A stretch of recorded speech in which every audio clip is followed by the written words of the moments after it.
For the November series, we'll be putting together power rankings after every weekend's fixtures. This first weekend we're going to skip because there were only 4 teams in those matchups.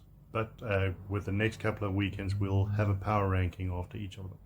Now, the power rankings are focused on, are not focused really on the world rankings. They are focused more on where teams are playing in terms of their potential and how they are faring against teams of different strengths.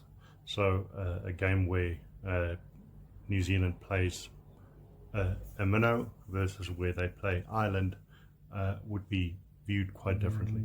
And the goal is not to upset the world rankings, but to get an idea of how teams have evolved since the World Cup.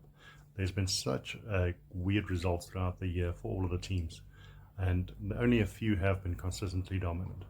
So we would want to see how these teams stack up after the November series.